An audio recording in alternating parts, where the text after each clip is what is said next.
So as we discussed in previous video about atrial septal defect and ventricular septal defect, then we are going to discuss patent ductus arteriosus. So this is the third topic in a cyanotic congenital heart disease in which there is left to right shunt of blood. So we are going to discuss patent ductus arteriosus in detail. So पहले देखेंगे during fetal stage. Fetal stage में क्या होता है, lungs are not functional. Lungs जो है वो काम करना बंद कर देता है, इसलिए बॉडी में सिर्फ ऑक्सीजनेटेड ब्लड ही फ्लो करता है. इसलिए जितनी भी आर्टरीज है, जितने भी चैम्बर्स है, उनके बीच में कनेक्शंस रहते हैं, ऑरिफिसेस प्रेजेंट होते हैं, ताकि ब्लड जो है वो एक जगह से दूसरी जगह पे जा पाए. So this is in fetal stage. अब उनके बर्थ के बाद क्या होता है, डक्टस आर्टेरियोसिस से जो ब्लड फ्लो करता है वो होता है डीऑक्सीजनेटेड ब्लड, और एओर्टा से जो ब्लड आता है वो होता है ऑक्सीजनेटेड ब्लड. तो अब ये दोनों मिक्स नहीं होना चाहिए, इसलिए डक्ट जो है वो नॉन फंक्शनल हो जाती है.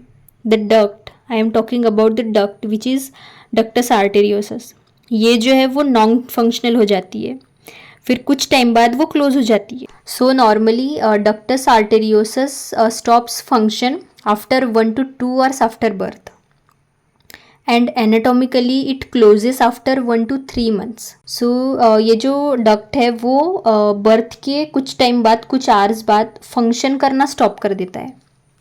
वहाँ से ब्लड का फ्लो नहीं होता, लेकिन वो प्रेजेंट रहता है.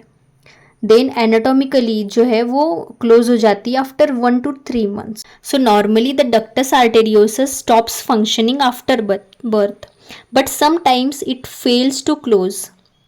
Then it is known as patent ductus arteriosus. अगर वो क्लोज नहीं हो रही है, नॉर्मली तो डक्टस आर्टेरियोसस क्लोज हो रही है, लेकिन अगर वो क्लोज नहीं हो रही है, आफ्टर 1 to 3 months भी एनाटोमिकली वो क्लोज नहीं हो रही है, तो उसे कहा जाता है patent ductus arteriosus. So it is the persistent opening present between the pulmonary artery and aorta. So the flow of blood is from left side to right side because there is shunt from left to right. उसके बाद discuss करेंगे कुछ factors होते हैं which are responsible and which play main role in this process. So prostaglandin जो है वो it plays very important role in this process. It relaxes the vessels.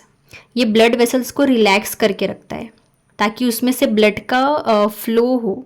सो इसका सिक्रीशन जो है वो फीटल लाइफ में होता है, but when baby delivered the amount of prostaglandin in the body is decreased. जब बेबी डिलीवर्ड होता है तो प्रोस्टाग्लैंडिन का जो अमाउंट है बॉडी में वो रिड्यूस होना शुरू होता है, और वेसल्स का जो है वो कॉन्ट्रैक्शन होना शुरू होता है. The contraction of vessels become start. So there will be the contraction of ductus arteriosis after birth. Then we will discuss about clinical features. So there are the chances of duct may be small or may be large. अगर duct small है then there will be no symptoms. If duct is small then there will be no symptoms. But when duct is large then some symptoms are recorded. Then the growth and development may be retarded.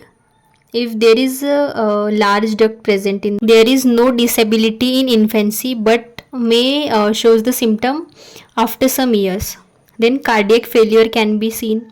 Then dyspnea, there will be difficulty in breathing. Then systolic murmur. Then increased pulse volume. So these are some clinical features which are found in patent ductus arteriosus. So this is the short brief on patent ductus arteriosus.